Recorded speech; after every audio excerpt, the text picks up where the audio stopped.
Hace 7 días, el 30 de enero del 2026, mientras nosotros teníamos nuestro bancaforo, algo estaba pasando en los mercados internacionales. Ese día, el viernes pasado, los mercados internacionales de varios índices y productos se desplomaron a un nivel pocas veces visto. Ahora lo vamos a mostrar.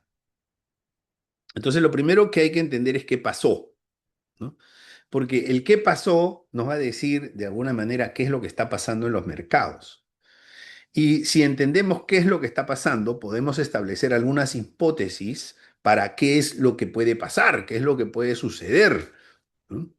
Y cómo podemos, digamos, tomar decisiones considerando esos escenarios. ¿Ok? Muy bien. ¿Qué pasó? Vamos a ver. Primero que nada, vamos a ponernos en contexto. Esto es muy importante. Entonces, para ponernos en contexto, tenemos que hablar de Estados Unidos. Estados Unidos es la economía número uno en el mundo. Pero Estados Unidos además tiene una característica, y es que cuando hay crisis, cuando hay crisis económica, las crisis siempre pasan por Estados Unidos. Claro, afectan al mundo, pero siempre pasan por Estados Unidos. Cuando hubo la crisis subprime, ¿por dónde pasó eso? Por Estados Unidos. Cuando tuvimos la crisis hipotecaria, ¿no? Esa es la del 2008. Cuando tuvimos la crisis .com, por Estados Unidos, en el 2001, ¿no? Cuando hubo el último amague de crisis con la quiebra del Silicon Valley Bank, en Estados Unidos, ¿no? Entonces, para bien o para mal, digamos, Estados Unidos es una especie de epicentro de crisis. ¿Ok? Muy bien. Claro, es la economía más importante, ¿no? Y pues es la economía probablemente más relacionada con todo el mundo, ¿no? Aunque hay que decir que yo tengo mis dudas de que siga siendo actualmente la economía más importante, en el sentido del tamaño del PIB. A mí me parece, según cálculos propios, que ya China pasó a Estados Unidos, cuando se hace el cálculo del PIB a, digamos, tipo de cambio de paridad. Pero oficialmente todavía sigue siendo la economía más grande. Lo que sí es cierto es que es el país más influyente en el mundo, es el país más poderoso del mundo, fuera de lo económico, ¿no? Y lo estamos viviendo en el plano geopolítico. Entonces, aquí tenemos la tasa de crecimiento anual, trimestre a trimestre, ¿no? Y podemos ver aquí escenarios, o sea, fíjense, este primer escenario, esto es antes de Donald Trump, ¿no? Esto es antes de Donald Trump hasta aquí, ¿ok? Todo eso es etapa previa a Donald Trump. Esto es etapa previa a Donald Trump. Y vamos a poner de otro color, por ejemplo, de color verde, lo que es Donald Trump, ¿no? Esta es la etapa de Donald Trump. Todavía no ha salido la estadística del cuarto trimestre del 2025, pero por lo menos podemos tener una idea. Bueno, si bien es cierto, la economía se muestra un poquito creciente en Estados Unidos, digamos en la etapa Trump, es claramente, ¿no? Mantiene claramente un promedio, o sea, el nivel más alto de esta economía ha llegado hasta un crecimiento de 2,3%, muy por debajo del promedio de los 2 años previos, que incluso llegaban a un indicador cercano al 3% de crecimiento anual. Entonces, digamos, la economía de Estados Unidos está creciendo, pero con Donald Trump está creciendo menos que lo que crecía con Biden. ¿Ok? Bien, eso hay que ponerlo en contexto. Ahora bien, como economista, yo tengo algunos reparos para ver digamos, evolución de la economía usando el PIB, ¿no? Tengo algunos reparos. Yo les diría que a mí me gusta más ver el empleo.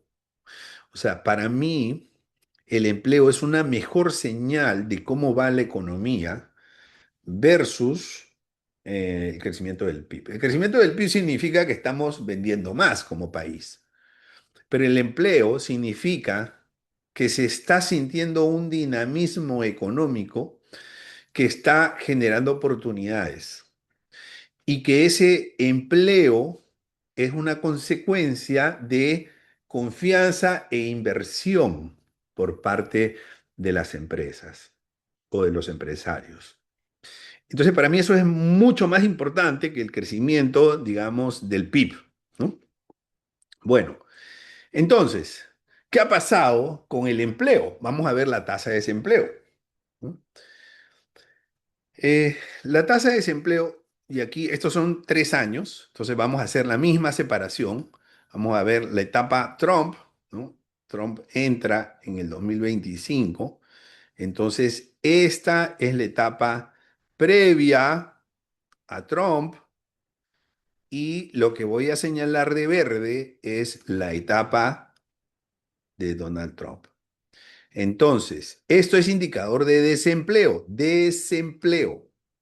Quiere decir que en la etapa de Donald Trump, el desempleo es en promedio mucho más alto que el desempleo en la etapa de Biden, de los últimos años de Biden. Por razones que no estoy muy seguro, la cifra del mes de octubre no salió en las estadísticas, ¿no? Yo recojo mis estadísticas de una página que se llama Trading Economics y no aparecía la estadística del mes de octubre, no sé por qué, pero no es necesario conocer esa estadística para darnos cuenta que en promedio el nivel de desempleo es mucho más alto y en los 3 últimos años se alcanzó el récord de más alto desempleo justamente en la era de Donald Trump. No quiero decir que esto es por culpa de Donald Trump, pero de repente sí, pero lo cierto es que la economía de Estados Unidos está desacelerándose. ¿Y eso por qué es importante? Porque el comportamiento de estas variables económicas tiene un impacto en otras variables, como por ejemplo los índices bursátiles. Bueno, entonces, eh, la economía no crece, se ha desacelerado, no crece tanto, el nivel de desempleo en la era Trump es más alto que en la era Biden, por lo menos en los últimos años. ¿Qué está pasando con este indicador que ven las calificadoras de riesgo? Y recordemos que el año pasado Estados Unidos perdió la última calificación AAA que le quedaba de las tres grandes. Entonces ya Estados Unidos no tiene ni un solo AAA por parte de las tres grandes. Evidentemente, eh, digamos, durante muchos años la deuda pública de Estados Unidos fue más del 100% del PIB, ¿no? Los países grandes se pueden dar ese lujo, porque son países que tienen, por el mismo tamaño y su influencia en otros países, tienen una buena capacidad de recuperación. Entonces, pero en el 2020, cuando vino la pandemia, ese índice subió a más de 125% y no ha bajado, no ha vuelto a los niveles, digamos, previos, en donde estaba cercano al 103, 104%, ¿no? Entonces, se mantiene actualmente, está en algo de 125% aproximadamente, ligeramente menos de lo que estaba en el año de la pandemia, ¿no? Lo cual significa que Estados Unidos es un país más endeudado, porque el endeudamiento se mira respecto de, eh, digamos, la capacidad productiva del país, ¿no? La capacidad productiva del país da la capacidad, es una variable proxy de la capacidad de recaudación que tiene el país. Bueno, entonces un país que sigue tan endeudado como en la época de la pandemia, como el año de la pandemia. La mayor parte de los países ha reducido su nivel de endeudamiento después de la pandemia, pero Estados Unidos se ha mantenido casi al mismo nivel. ¿Eso qué significa? Que para las calificadoras de riesgo, las perspectivas de sostenibilidad fiscal no son buenas. Y el país va a tener que seguir endeudándose o va a tener que aumentar impuestos y eso puede complicar más la economía o la gestión macroeconómica. Bueno, entonces, eh, ¿qué pasa? Cuando uno ve el déficit fiscal, que es la diferencia entre lo que el país gasta y lo que el país tiene de ingresos, ¿no? Claro, en el año 2020 tuvimos en Estados Unidos un déficit fiscal cercano al 15% del PIB. Claro que sí, era el año de la pandemia, era el año en que los negocios estaban cerrados, era el año en que no se exportaba, que no se vendía, que la recaudación bajó muchísimo, ¿no? Entonces, obviamente, el déficit se justifica que haya sido 15%. Pero luego, en el año 2021, bajó un poco, pero al 12%, que es elevado. Y actualmente está en niveles de 6%. No ha podido bajar más. No ha podido bajar más. Y antes de la pandemia, nunca llegó al 6%. Se mantuvo entre un 2 y un 5, 4,5% por ahí, ¿no? Pero nunca llegó al 6% antes de la pandemia. O sea que ahora no solamente está más endeudado, sino que además tiene un mayor déficit, que es una, digamos, un déficit grande es una dificultad para gestionar la economía de un país. Es una dificultad para brindar servicios a la ciudadanía de salud, de educación, de seguridad, de infraestructura, en fin. Entonces, esta es la situación de Estados Unidos que es muy preocupante. Entonces, en ese contexto, ¿no? En ese contexto, ¿qué está pasando? Miren, cuando las perspectivas de la economía son buenas, los índices bursátiles son buenos. Cuando las perspectivas de la economía son malas, los índices bursátiles no son buenos, son malos también. Entonces hay una correlación entre lo que pasa entre los índices bursátiles y las perspectivas de la economía, ¿no? Entonces, si por estos indicadores estamos viendo que las perspectivas de la economía, más importante, no son buenas, deberíamos pensar que las perspectivas de los indicadores no van a ser tampoco tan buenos. Muy bien. ¿Qué otras cosas deberíamos ver en este contexto macroeconómico?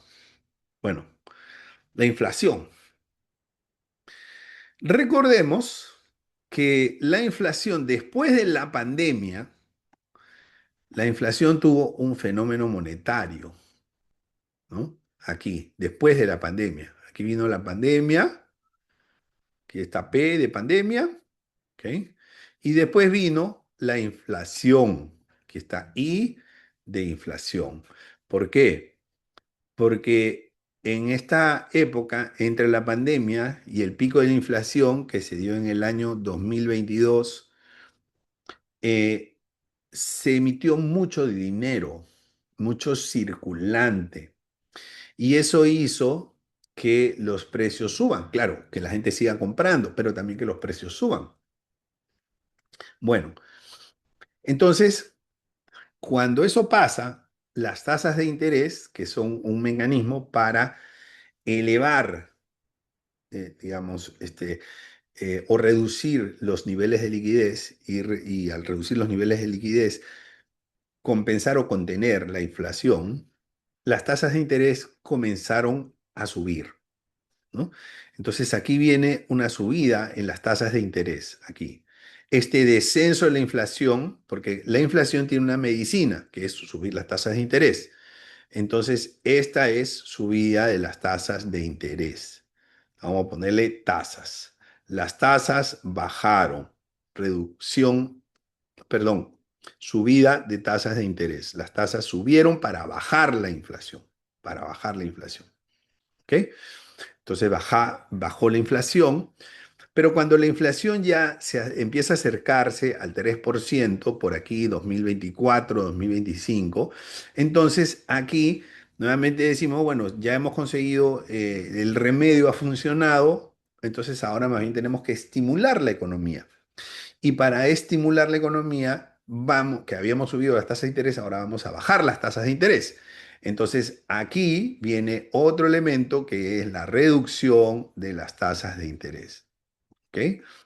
Bien, esa reducción de las tasas de interés debería dar, a la economía y a los que participamos en las economías dinero más barato. Con dinero más barato compramos más e invertimos más. Las empresas invierten más y las personas gastamos más. ¿Ok? Bueno, entonces eso debería hacer crecer la economía por consumo o por inversión, pero eso no está pasando. Entonces, esa reducción de las tasas de interés que ven en el último tramo, ¿cómo se da? Generando más circulante, ¿no? Entonces aquí, ok, vamos a bajar las tasas de interés, generamos más circulante y bajamos las tasas de interés. Los dos van de la mano. Entonces, ¿qué ha pasado con el circulante en Estados Unidos? Bueno, mira, ahí está la tasa, esta es la tasa SOFR, esta es la tasa, digamos, de redescuentos en Estados Unidos, la tasa de los famosos repos en Estados Unidos, y aquí vemos claramente que de 2024 al 2026, en los dos, bueno, casi 2 años, lo que ha venido pasando es que las eh, tasas han venido disminuyendo, ¿no? Entonces, esta disminución de tasas debería verse en una emisión mayor de circulante. Pregunta, ¿tenemos esa mayor emisión de circulante? Bueno, yo necesito verlo en las estadísticas. Vamos a ver en las estadísticas. Esta es la masa monetaria que se llama M0. Cuando hablamos de masa monetaria, hay varias cosas, hay varias definiciones. M0 es todos los billetes y monedas que existen en la economía, que están circulando, que están dando vueltas, independientemente de dónde estén. Bueno, ¿qué ha pasado? Uno lo que ve aquí es que en esos 2 años no ha habido una mayor emisión de circulante. ¿Cómo puede ser posible eso? Bueno, la respuesta está en M1.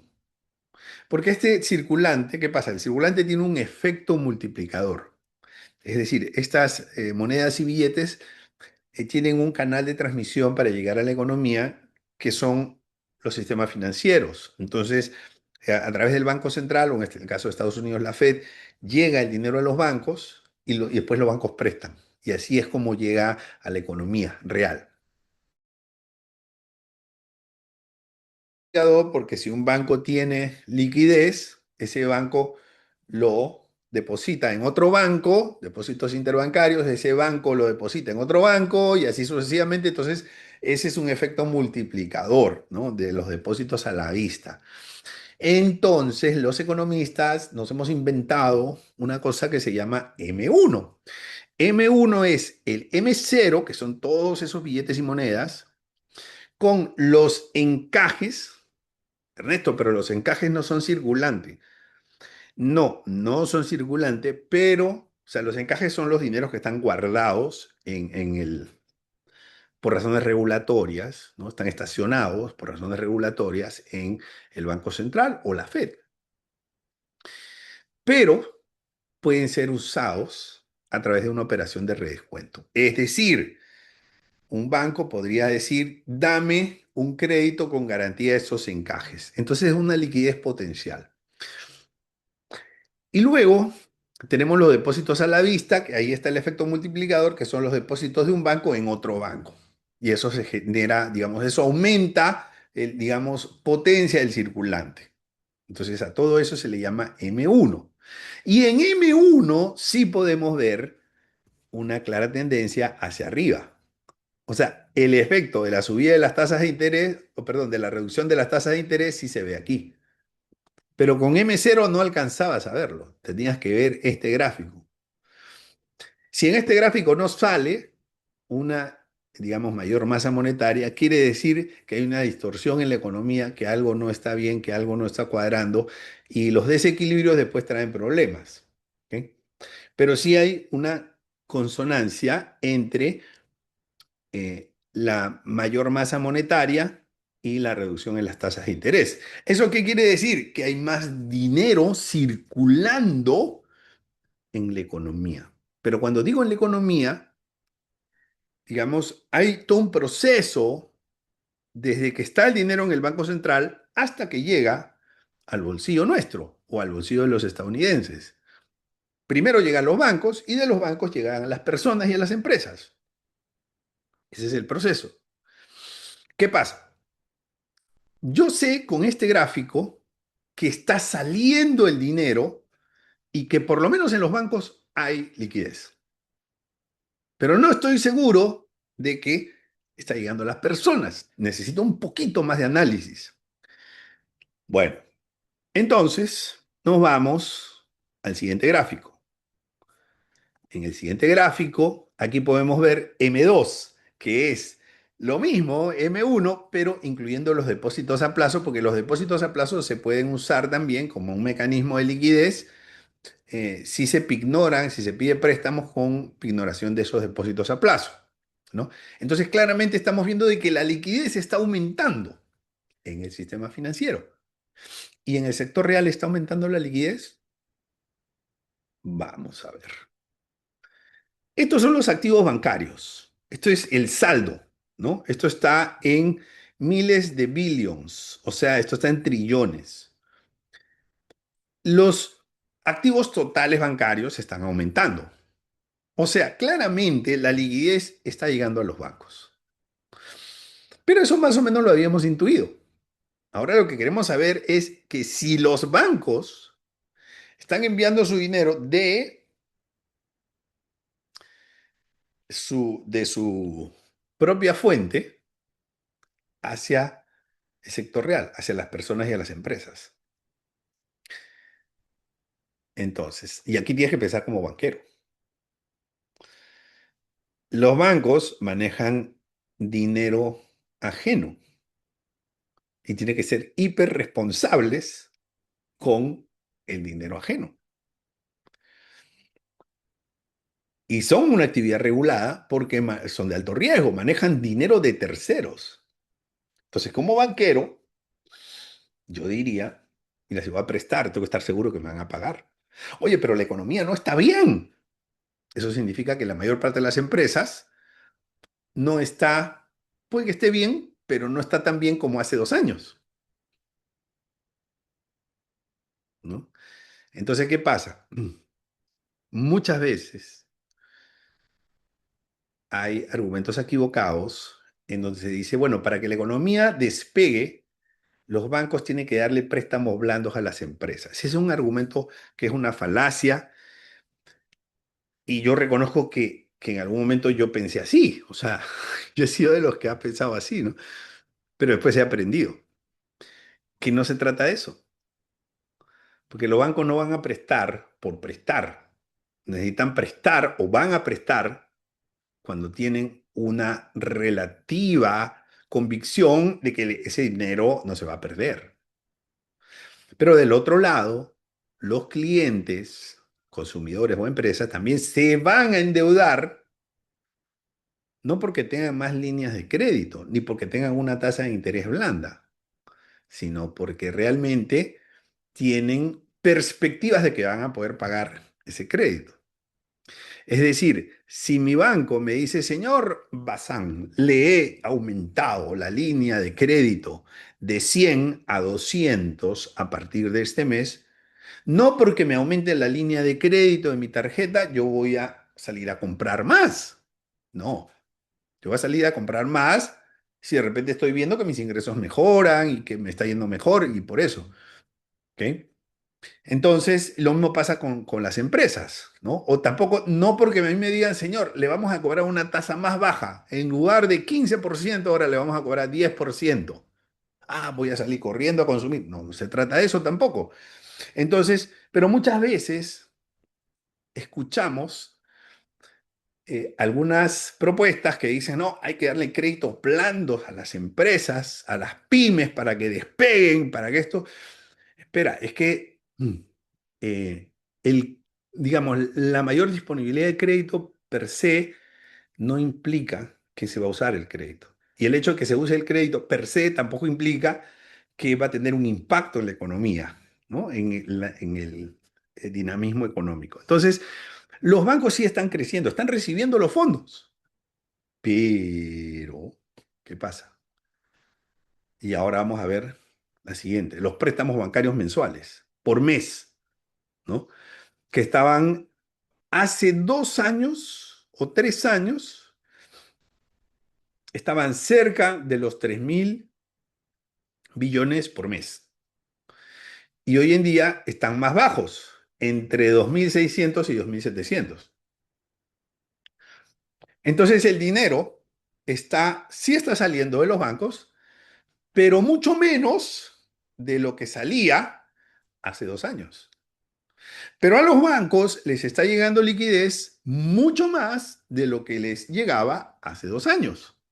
¿Qué quiere decir esto? Que en el sistema financiero la liquidez se está acumulando. Y ahora tenemos que pensar como inversionistas. Nos ponemos el gorrito de inversionistas, porque no te olvides de que un banquero también es inversionista. Entre un 10 y 20% de los activos de un banco normal, promedio, son inversiones. Entonces, ¿qué hace un banco? Dice, bueno, tengo liquidez. No se lo voy a prestar a cualquiera que pase por la calle. No, señor. No lo voy a dejar en el Banco Central para que me pague 0,1%. No lo voy a dejar a la vista overnight en otro banco porque tampoco me va a pagar mucho. ¿Qué hago? Lo invierto. Entonces, si soy un inversionista, digo, bueno, yo quiero invertir eh, en activos que me permitan, digamos, tener un rendimiento, ¿no? Están los bonos corporativos, los bonos soberanos y existe un mundo que se llama renta variable, ¿no? Entonces, y ahí están las acciones, están los commodities y desde hace algunos años las criptomonedas o los criptoactivos.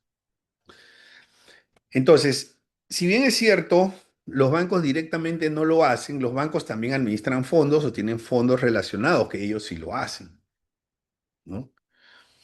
Entonces, y específicamente los bancos de inversión administran casi el 90%, cuatro bancos de inversión que son los más grandes administran casi el 90% del mercado de derivados financieros.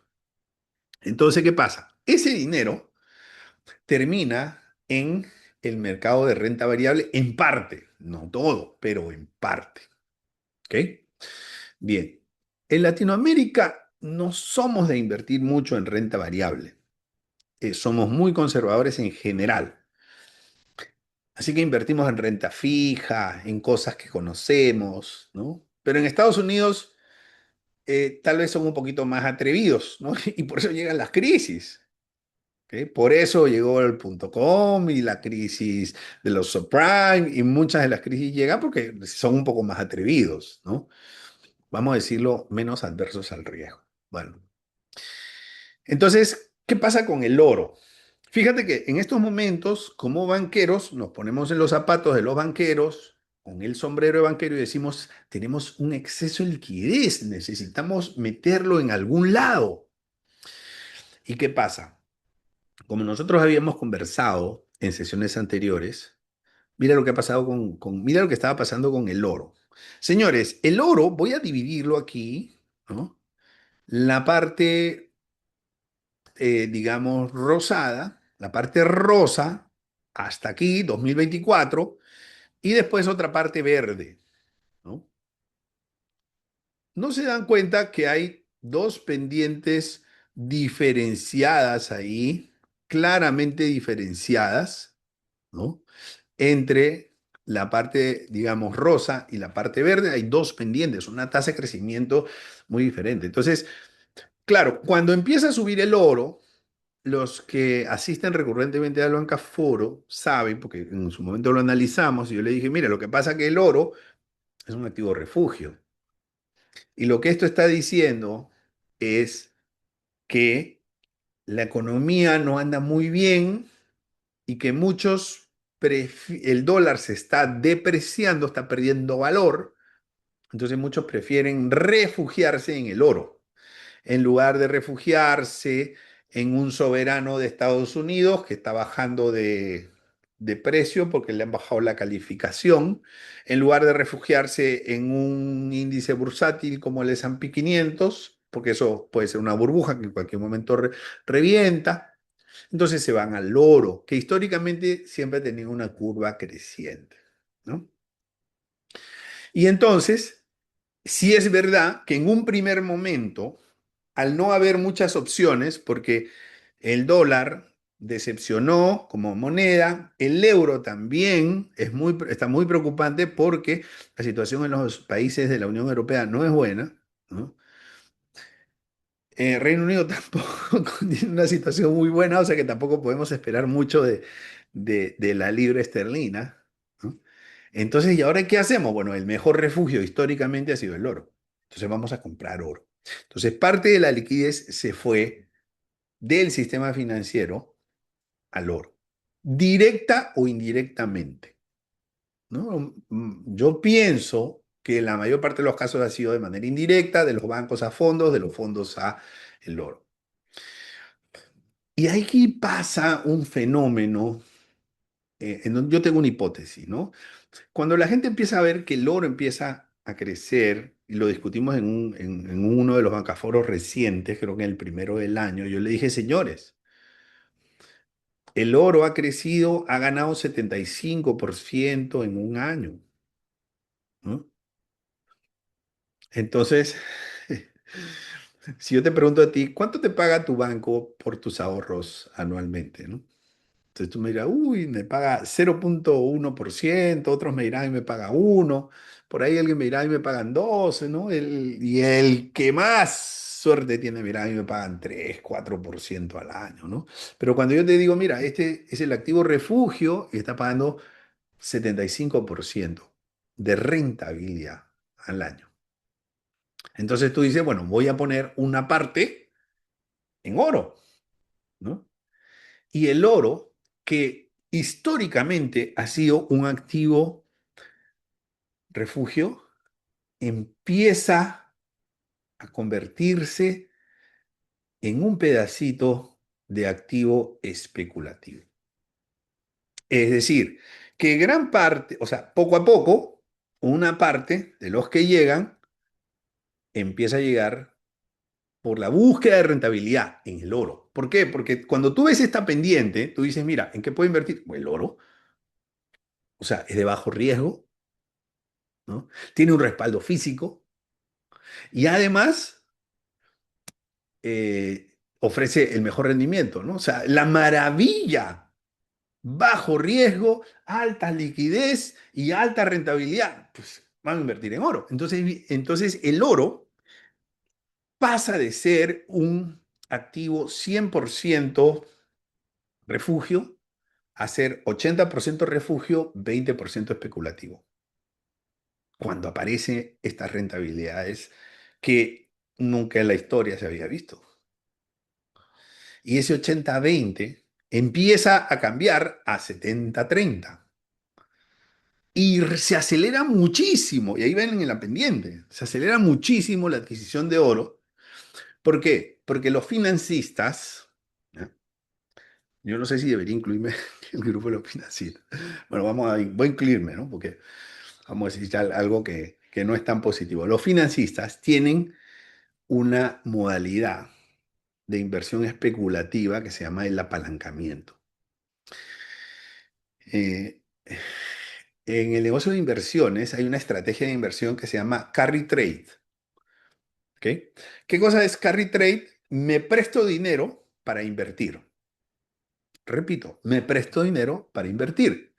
Entonces yo como inversionista digo, voy al banco y le pido un préstamo o uso mi tarjeta de crédito o una libre disponibilidad, me prestan al 10% anual y en el oro me ganó un 70%.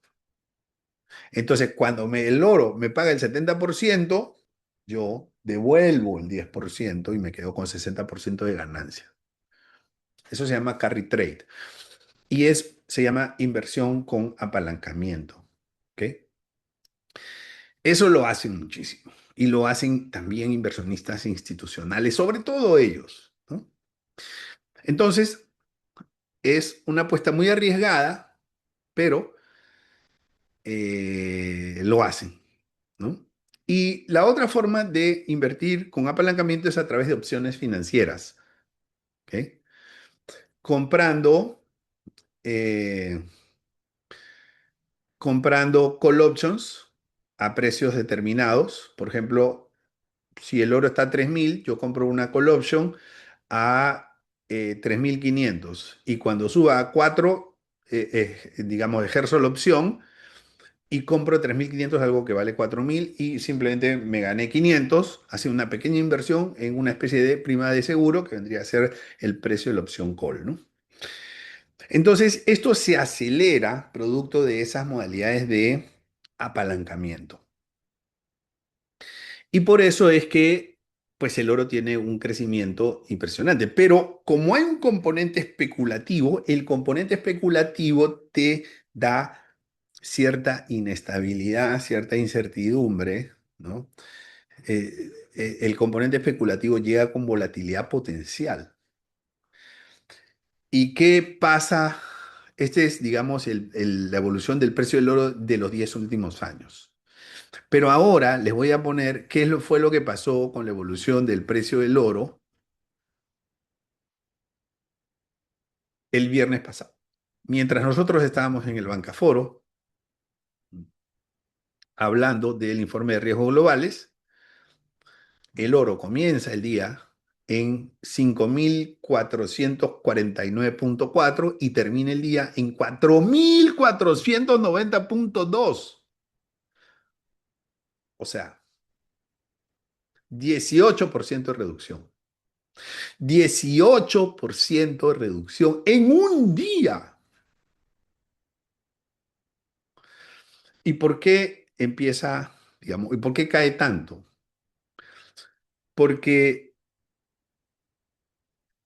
cuando la gente se da cuenta que está perdiendo dinero en el oro, porque el dólar, el oro ya venía cayendo, o sea, los días anteriores venía cayendo, cuando la gente se da cuenta que el oro tal vez ya llegó a su techo, ¿no?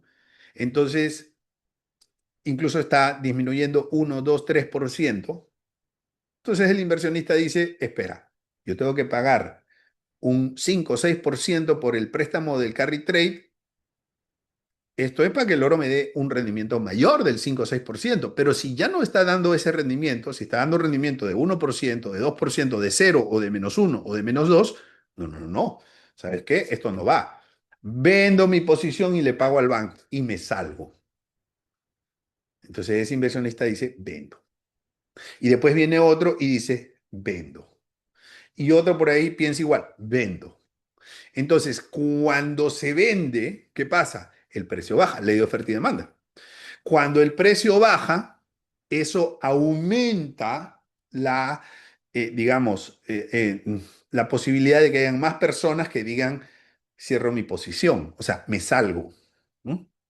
Y entonces ese gran grupo de inversionistas que tenían una posición claramente especulativa con el oro, se salen, porque si no, empiezan a perder por doble vía, pierden en el activo y pierden por el préstamo que tomaron para comprar el activo. Entonces, eso es, entre otras cosas, pero que es lo que yo pienso que habría ocasionado esta reducción del 18% en el precio del oro en un día. ¿Se recuperó después? Sí, pero al día de hoy está en 4.870. ¿Se va a volver a recuperar? Probablemente sí. Pero la gran conclusión es que el oro ya no es 100% activo refugio. Y deberías esperar que el oro tenga un componente de volatilidad. Entonces, si te vas a invertir, si te vas a meter a invertir en oro, porque eres un tesorero o algo, ten en cuenta que la volatilidad del oro ya cambió. Porque la forma como el inversionista veía al oro, activo refugio, ha cambiado. Ya no es 100% activo refugio. Y ese es un cambio que ya no tiene vuelta atrás. Bien, Y hay algo más. ¿Cómo piensa un inversionista? ¿No? Si el inversionista dice, bueno, voy a invertir en oro, ya, pero yo no puedo poner todos los huevos en una sola canasta. Regla número uno de un inversionista, no pongo todos los huevos en una sola canasta. Entonces los inversionistas que vieron al oro con apetito de instrumento especulativo, dijeron, no puedo especular todo con el oro, necesito un sustituto del oro, algo que se parezca al oro, pero que no sea oro. ¿Cuál será? La plata. Y mira lo que pasó con la plata. Es algo parecido, es muy parecido, solo que de una manera mucho más acelerada. Cuando los inversionistas, cuando hicieron probablemente este mismo análisis que estamos haciendo nosotros, el oro, ojo, tiene una mayor volatilidad potencial. Entonces, vamos a irnos a la plata. Y cuando la plata empieza a tener un crecimiento, digamos, nunca antes, una tasa de crecimiento nunca antes vista, ¿no? Entonces, que pasó los $100 por, digamos, por onza, pasó los $100, ¿no? Cuando en la época de la pandemia estaba por debajo de 20. Y, digamos, comenzando el año 2025 estaba como en 30 y pasó los 100. O sea, una barbaridad. O sea, de 30 a 100 quiere decir que se más que triplica, digamos, el valor del activo en menos de un año. Entonces, aquí pasa algo muy parecido a lo que pasó con el oro. Se cierran posiciones y hay un desplome. Esto es lo que pasó con la plata. Aquí la caída fue en un solo día 38,5% de caída en un solo día. ¿Ok? Después se recuperó, después volvió a bajar. ¿Qué significa que se recuperó y después volvió a bajar? Que el mercado no está muy convencido. Que ese efecto sobre reacción no fue del todo una sobrereacción, que este mercado o este producto está volviendo, este activo está volviendo a sus valores, producto de una corrección, ¿no? A los valores fundamentales, los de fundamento, los que debería tener. Entonces, hoy en día, el precio, que está a 74,6, está más o menos al mismo nivel de cuánto estuvo hace un año. Hace un año estuvo, no, a inicios de año, perdón, a inicios de año estuvo más o menos en ese precio, ¿no? Entonces tuvo una caída fuerte. El Bitcoin tuvo una suerte similar, con la diferencia de que en el Bitcoin, obviamente, en el Bitcoin hay algo bien interesante, que el Bitcoin ya nos venía avisando. Y lo voy a decir de esta manera. El Bitcoin es más volátil que el oro y que la plata. Tiene mayor riesgo. O sea, aquí no hay activo refugio, aquí es 100% activo especulativo. Y el Bitcoin, eh, a mediados, hace como en septiembre por ahí, llegó a 123,000 más o menos. $123,000 un Bitcoin. Hoy en día está en 66,000. O sea, casi que se ha caído a la mitad en 3, 4, 5 meses. ¿Ok? Entonces, antes del viernes pasado, si nosotros hacíamos un corte, ya Bitcoin nos venía avisando que hay una corrección y que esa corrección se está dando. Incluso en el último Bancaforo del año pasado, en el último o en el penúltimo, yo les dije, se acordarán y pónganme en los comentarios, los que se acuerdan, yo les dije, aquí se viene una corrección del mercado. No sé cuándo se va a dar, tampoco sé en qué magnitud. Se los dije, lo recordarán. Esta es la corrección del mercado. Pero Bitcoin ya nos venía avisando, ¿no? ¿Qué pasa? Cuando los activos son volátiles, el que es más volátil es el primero en corregirse. El primero, por lo tanto, nos sirve además de chismoso, porque nos sirve de el que nos avisa y nos dice, viene corrección, ¿no? Cuando los mercados se van a poner optimistas, es el primero en subir y nos está avisando, ¿ok? Esa es como que una importante conclusión de esto. ¿Va a volver a subir? Yo creo que sí, va a volver a subir y también va a volver a bajar, ¿ok? Así son los mercados o así son los activos especulativos. Entonces, fíjense esta gran caída, ¿no? De octubre, que estaba en 123.000, a la fecha 66.000, casi a la mitad, en 4 meses. Otra cosa interesante es que en el mercado bursátil no ha habido corrección. O sea, en el S&P 500 no ha habido corrección. Pero hay una pendiente muy buena, o sea, estos son los 10 últimos años. Y hay una pendiente, digamos, notoriamente elevada, mayor que el promedio de los 10 años anteriores. Ha tenido altibajos, pero el 30 de junio no tuvo ese desplome el mercado bursátil. ¿Qué significa eso? Significa, bueno, este mercado bursátil está creciendo básicamente por las acciones más importantes, que son las tecnológicas. Entonces, ¿qué significa eso? Que el mercado está invirtiendo en las acciones tecnológicas porque le cree a las acciones tecnológicas, no por razones especulativas, porque cree en los fundamentos. Ahora, puede que el mercado se equivoque. ¿El mercado se puede equivocar? Por supuesto que sí, el mercado se puede equivocar. El mercado se equivocó en la crisis inmobiliaria, porque invirtió en algo que no tenía que invertir. O sea, el mercado se puede equivocar, ¿no? Entonces, ¿qué es lo que pasa? El mercado está pensando que no hay burbuja en las acciones tecnológicas, pero si hay o no hay burbuja tecnológica, eso es algo que tenemos que analizar con mucho más detalle y con mucha, en otra presentación, con mucha más minuciosidad, punto por punto, las tecnológicas. Pero por lo menos el mercado me está diciendo, yo no estoy invirtiendo en esas tecnológicas por razones especulativas, yo estoy invirtiendo porque realmente les creo, ¿no? ¿Se puede desplomar? Sí, se puede desplomar si el mercado se equivoca. Entonces, en esas, he tomado las más importantes, Nvidia ha crecido el último año 33%, Alphabet, que es Google, ha crecido 73%, Amazon ha tenido caída, pero por razones que han vendido menos de lo esperado. Meta se ha caído 6%, Microsoft 6%, Apple 17, 18% arriba, ¿no? Bueno, amigos y amigas, muchas gracias.